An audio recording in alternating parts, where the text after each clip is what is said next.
Hello, boys and girls. This is Old Man Yells at Clouds for Blue Powder Monkeys, my Patreon. And I'm going to be working on a souvenir book for a science fiction convention today. And we're going to show you this stuff from the beginning. So this is, I say that I don't like calling what I do tutorials as much, because I don't feel like I'm highlighting certain things in certain ways or whatever. But this is definitely probably more tutorial than not tutorial. I'm going to explain along each step of the way basically on how to create a multi-page document in InDesign and design it. So it's going to be a little bit of InDesign stuff, but it's also going to be just creative process. So new file. Orycon is a science fiction convention out of Portland, Oregon. And this, I believe they say, is going to be their last Orycon. So I'm going to do, and it's a pretty small, they say it's their last one. It's a pretty small program. So basically, I believe it's 20 pages, which includes a color cover, which makes up 4 of those pages. And we'll get into those kind of details in a little bit. But here's your basic InDesign setup page. A lot of times documents have full bleed, meaning the imagery and stuff kind of goes off the side, and then it's sort of chopped to size. And that's when you pick up a normal art book or something where the art goes like clear up to the edge and theoretically would have gone past the edge. They aren't able to do that, so we got to create a margin, basically, of stuff that I can't go over. So they are basically set up with a full color cover, which will take up 4 of those 20 pages. And then they bought another color page for inside the document somewhere. And that page has to be kind of, all the sides and stuff have to match. You can't just do like page 4 and page 7 and page 12 and page 14 or whatever. Imagine a stack of 11 by 17 sheets of paper. So what you're doing is you're printing out 11 by 17 double-sided paper, and then you're folding it in half to make an 8.5 by 11 document. To get one color interior page, that page is printed on color on both sides, then it's put in the stack wherever you want to put it in the stack, and then it's folded. So that's how that works. Because of the way it's being printed, I'm going to need to create a black and white document and a color document. This is going to be Orycon. We're going to call this Orycon Guts, because Guts is a generic name for the inside of a book. Basically, you got the cover and you have the guts. So this is Guts. The way I label things is with the year first, then the month, then let's figure out what day it is today. So that's September 26th, 2025. And then for extra, although it doesn't come up very often, I use a big V for version 1 and a little v, which kind of works like a decimal system in a way, but I'm always a little reluctant putting decimals in titles of things. So this would be the first main version that I'm working on. And then, for example, if I was to, which I probably will, because I'll need to take a break at some point, if I was to stop working on this and then come back and reopen it and make changes, then that might be on the same day. And if my changes are relatively minor, I might not want to make it like the second version of a thing. And that's when the little v comes in. And this just kind of lets me know that when I'm looking at the titles, that I've made just sort of like minor changes on the thing, not like major stuff or whatever. Pica is a unit of measurement used in publishing, in newspapers and whatnot. We're not going to do that. Inches is just kind of easier. So we need 11 by 17.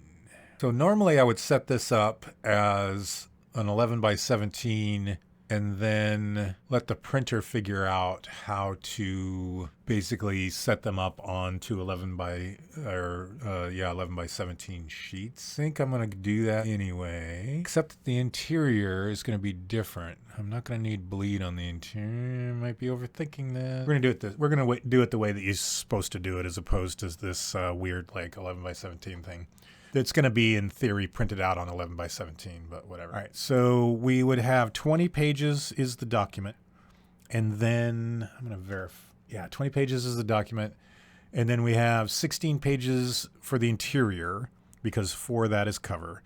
And then we've got 4 pages of another color page somewhere else. So we're really only dealing with 12 black and white pages. Bleed wise, they want a 1/4 inch, or they want an 1/8 of an inch bleed, and that is for what's called imposition. And Imposition has a different meaning in publishing stuff. It basically, so if you were to take a stack of paper, and you can imagine this, or do it, I don't care.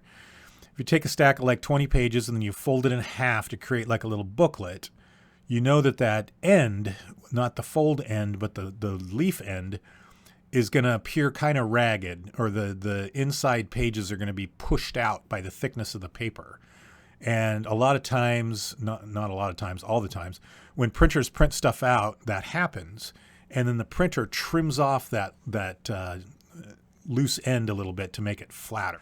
But that fold pushes all the graphics a certain direction, outwards a little bit. So if you have a really thick book, you use signatures. But if you have a thick signature or whatever, a signature is like the interior parts of a book. They're like little mini books that create a book. You create like you could create eight folded over pages into like a little mini book, and then you glue or sew or bind, 10 of those 8-page things together to make an 80-page thing. Anyway, so you create a little bit of a bleed, even though the artwork can't bleed off the edge of it, but they can use that to kind of adjust the artwork when they chop that edge off, so everything kind of remains where it's supposed to remain. Slug doesn't matter for us. And then we get into the idea of columns, which I can set up here, or I can set up within. It's kind of nice to have them set up here. So let's do 2 columns, and let's give us, that's a 1/4 inch, obviously. We don't have a lot of space in this book, so 1/8 of an inch is so tight as far as base. So let's try 1/4 inch. And then this is the margins of the outside of the page, and we can't go past that. So we're going to do 1/4 inch. All right, so I got all my basic stuff set up. Got my title set up. Let's create. And 8.5 by 11, yeah. 1/4 inch, yeah. And over here are the master pages used to kind of maneuver around the document. All right, so we've saved our document, and now all I'm going to get done today is basically kind of create some rough outline type pages. This course got rebooted. Every time Adobe updates, they reset all your fucking shit because they're Adobe and they find tiny little nuanced ways to fuck with you constantly. Or, sorry, prove their laziness. Because they basically have a huge hard-on for all their AI generative nonsense. And to be fair to that point, they weren't really fixing little stuff like that before the AI's thing. So they basically their priorities are never user priorities. Their priorities are sort of short-term profity priorities. Ease of use or consistency for controls across their 3 suites is not in their wheelhouse. All right, that rant aside. So you saw my little pages layout here. Up here are called master pages. And these are templates, for lack of a better word, for your pages down here. So I can create stuff on these and it will automatically propagate down here. There's a lot of things to think about as far as design. Like, we have a limited number of pages. So I know one thing I need to do is create some paragraph styles. And I am not doing this potentially in the most optimized method, by the way. This is just my workflow, not like the workflow. So let's do this. That is a text block, little cursor. We're going to go ahead and fill with placeholder text. Yeah. See little paragraphs. There's probably a paragraph right here, I'm guessing too, based on the period there and the cap. But anyway. All right. I know one thing I do need to build is a color palette. All right. So we are in CMYK, which is good. I need to make grayscale, which I don't think they have. Shoot. I don't think they have a pre-copied in. Where is these are in different spots, of course, than Illustrator, pretty sure. Yeah, Illustrator, you open it up and it's got some color choice stuff down here. This just has load swatches. Oh, and that's right. There's pre-made ones in Illustrator as well, but but InDesign's like, go fuck yourself. I'm like, okay, sounds good, buddy. All right. So I need to make a black, which I just did, which must be the same as this guy. Let's do that. Okay. Let's go on that. It's possible in the video I'll fast forward through this if I have enough patience to edit this thing the way that it should be edited. But basically, because we're doing a black and white document, we need to use black ink, because if you were building what's called a rich black,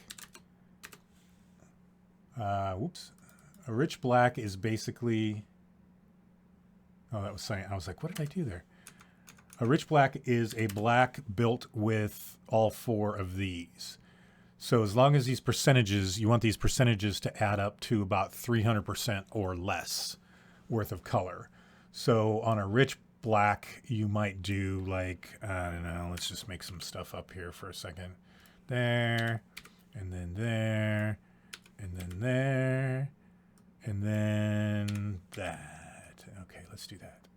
All right, you're like, oh, that's still kind of purpley. So then you go, okay, well, let's do 80% here. There.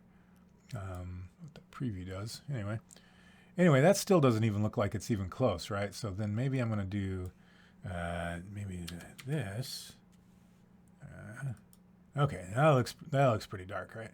But we've only got 20, 40, 60. Yeah, that's under 300% in the math, right? So this would be, I could actually go up to 60, right? 20, 40, 60. Yeah, up to 60. All right.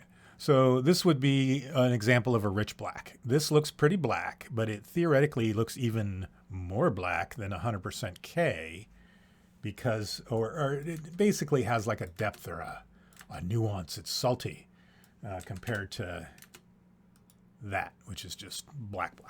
Anyway, but we're not building a rich black because we are not paying for full color. So we just use black.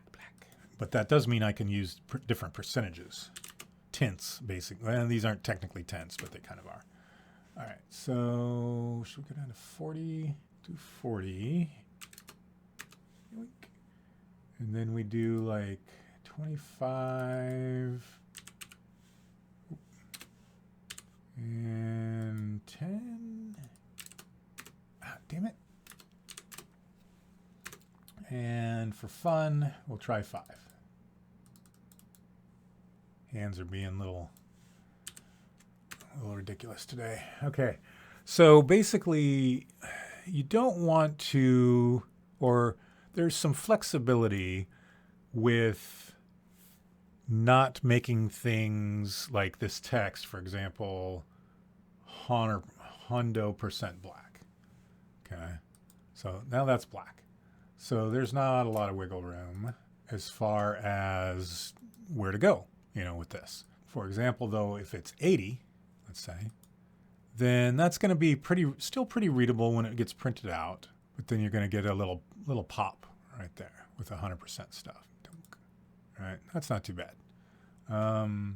Honestly, I think I do an 85 here, and I think I can do a 95 too. This will really kind of depend on how good the printer is that's doing the work, and I don't know that, so who's to say?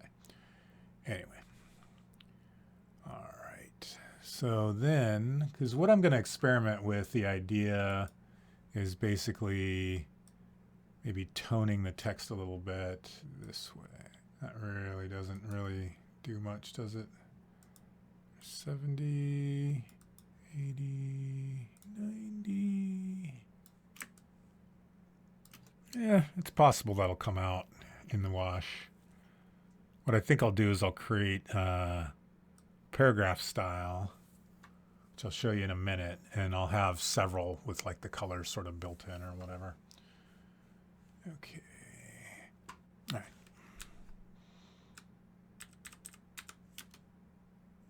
Yep, that definitely was a paragraph.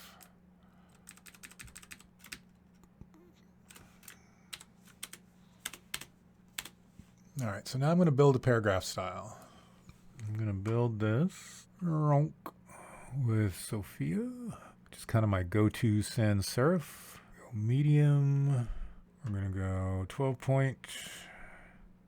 I think I will default to, sometimes I mess around with the default lighting on stuff, but I think I'm going to be okay just doing that for now. I also should set up a grid. So let's do this. Okay. Then let's go to object. So you can use a grid like you would normally use a grid to do grid stuff. Baseline grid is a grid that basically puts the letters. You put the sentences onto a grid. So it's line notebook paper is basically what it is. And you have the lines on either side that line up that way so that I forget what the term is, but if you hold a book page up to the light so that you can kind of see through it, it's backing. You want the print on the back to be on the same line as the print on the front. And otherwise, if they're offset a little bit, it could make the paper kind of muddy as you flip through the pages or as light goes through the pages or whatever, and you just get a sense of the shadow of the back side of the page. So we're going to start 1/4 inch in, which is what the margins are from the top of the page. And then we're going to put an increment sometimes I'll do a half of this. So I'm going to do 15, which matches the leading of the type, which is the space in between. Sometimes I'll do like 7.5 so that I'm able to mess around in the margins a little bit. So let's do that. 7.5. There we go. Okay, cool. There's the regular grid. Oh, there we go. Had to be a little closer. All right, so that's my thing, you know. It's my baseline grid. And this is how aligned to baseline grid. So, yoink. There it goes. There's a little extra space up here. I could have started it higher if I wanted the text to sit like that, but that cuts into the margin just a teensy bit. I don't want the printer to get all mad at me. All right, cool. So that's it. Could go 11. It's not going to make much difference in the long run. Could help though. Okay, so that's pretty basic fucking layout right there. I always get these mixed up but it's like the symbols are there. Like that's paragraphs, that's paragraph style. That's characters, it's character style. Like should be pretty easy, but whatever. All right, so we're going to create, there we go.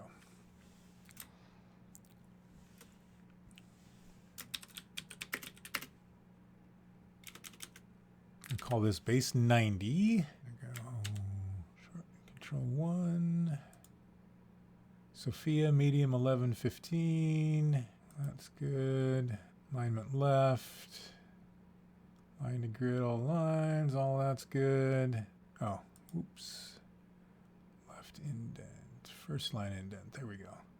All right, so we need a basically an M dash worth of. Oh, I did 95. I want 95 or 90. Let's go 95. All right, you see it kind of bumped that in a little bit. We're all good. That's my base. Why is that already showing me? This little plus means something else is going on in there. Not sure what the overrides were, but there they are. All right, so now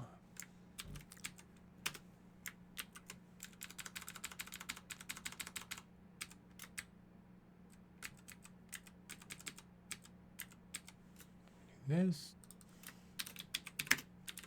Just realized something as well. Okay.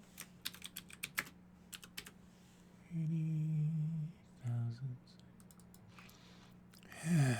Do I want one more? Want 4? Yeah, let's do 4 for fun. All right. I wonder if I can just do that. I can't. Oh, it's very apparent over here, the color difference. That's funny. Okay, so we're going to go base 95, next style base 90, and control 1. We're all good. And then based on 95, next style is base 80. Don't need a shortcut. And we're going to go based on 95, next style 70, based on a shortcut. And then base 95, next is 95. Okay, cool. So that in theory should mean, I guess if I was typing, it would mean something. So if I was typing,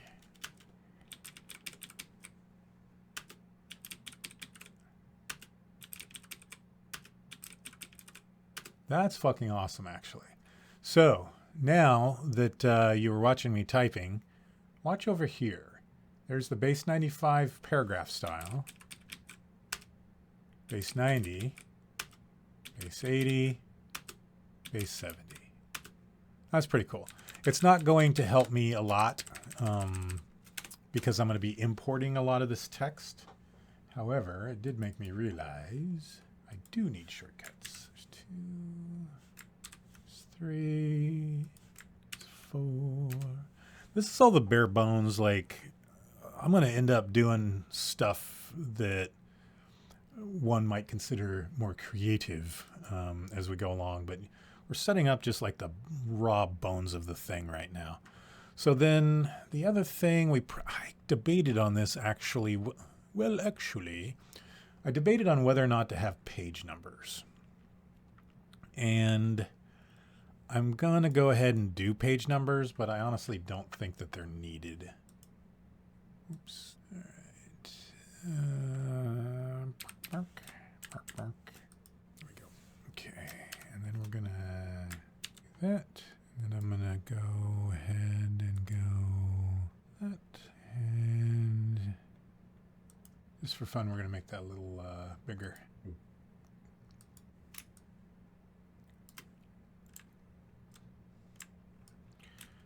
Because of the time involved with this and the sort of budgetary stuff and the size of the document and all the rest of that, there's going to be this. This is a more, I don't want to say more simple in a bad way, but it's definitely a more simple project than when I did like the souvenir for Worldcon, which is a huge convention, and it's like 160-page document, full color, and all the rest of that. The goal of this is to use kind of the minimal resources given, and by that I mean the fact that we have to work in black and white, that all the rest of that stuff, but still make something sort of as creative as possible. Let's see here, type. There we go. Okay. So I did that. I added a text. I guess I should have been talking through stuff. These are page number icons. You saw me do the drag down menu. So they will automatically keep track of the page number. So now when I go into here, right, that's page 2. That's page 3, it's page 4, page 5. Even though it's pulled down the text from this parent's page on every left-handed page. All right, these are all the same. This is a background clone pattern kind of thing or whatever. But the page numbers will change, as you can see. And then I wanted to make sure I added a little text wrap around them so that the text would wrap around it. Okay, so then the matter of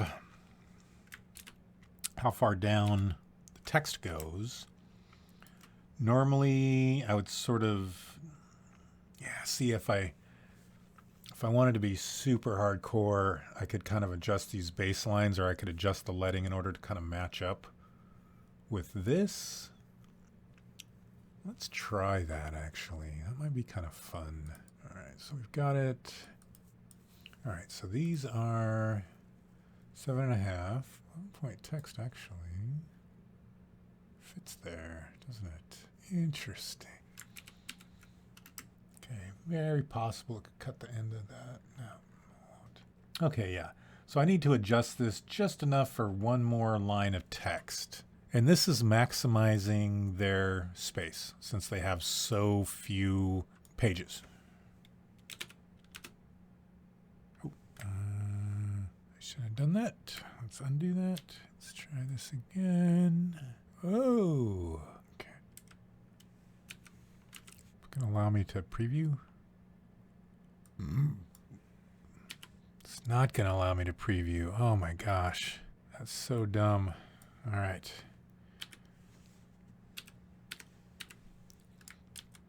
What also was so dumb is I'm not keeping track of this text very well. So let's do this. Let's take this guy because I want to... Okay. All right. That should be pretty obvious. Now, at the point that I'm messing around with this stuff like I am, makes the leading kind of useless other than making sure that it's at least double the thing that I'm using here. Because it's going to, because I'm linking it to the baseline. Oh yeah, see now it did a weird line skip. Oh, and that ended up way down there. So let's not do that. Let's see. Oh.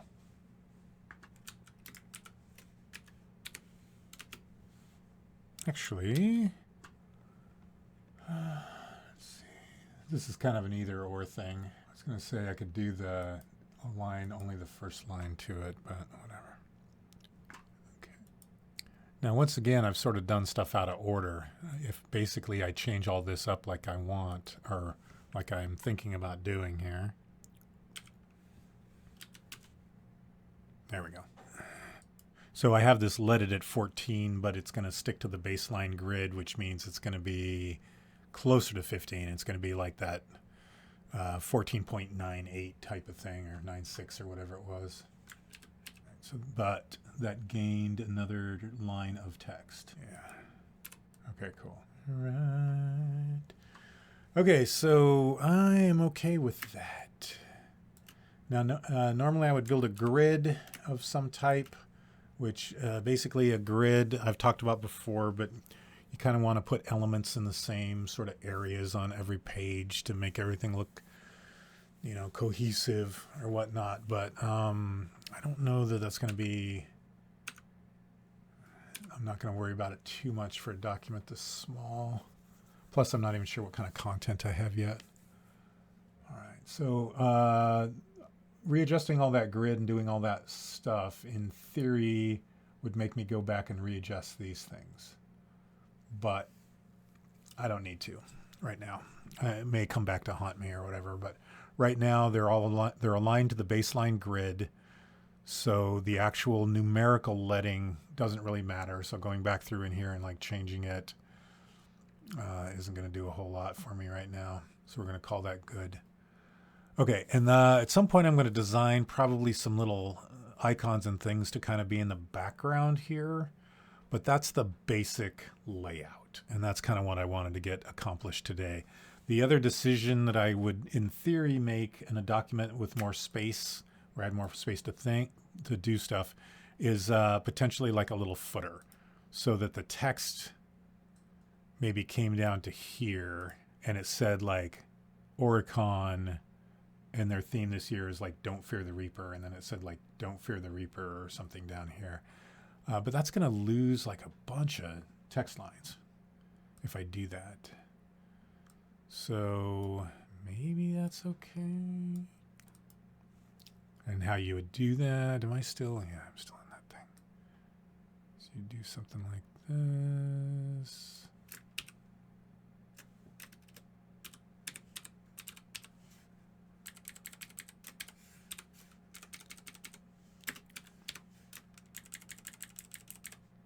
Usually try to go down 2 weights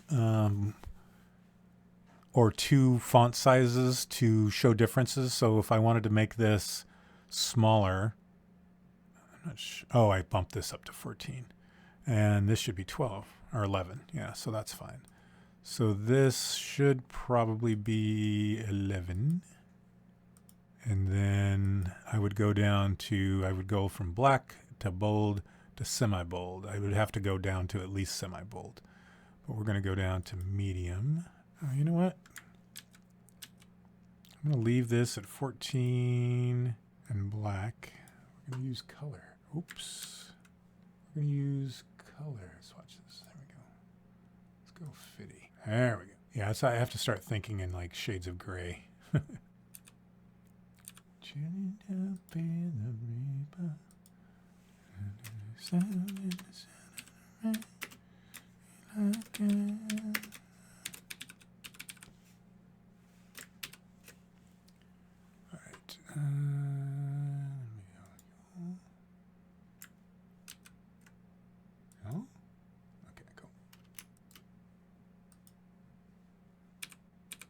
Now we go down into here.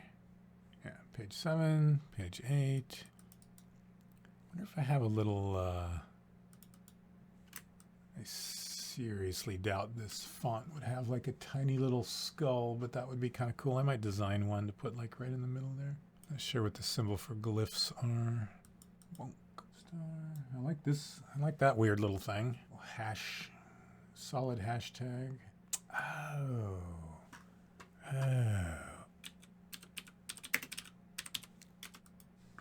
I just had a thought because of the, where's it at? Yeah, the little omega symbol. I don't know if it has a little alpha symbol in here somewhere. I guess this is this technically this Greek small letter A. Is there a large letter alpha? Just A? No. That doesn't make any sense though. So, I guess it'd make more sense just to have the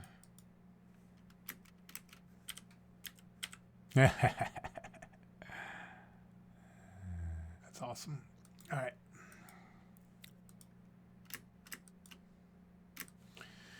Okay, I think that is going to be good for now.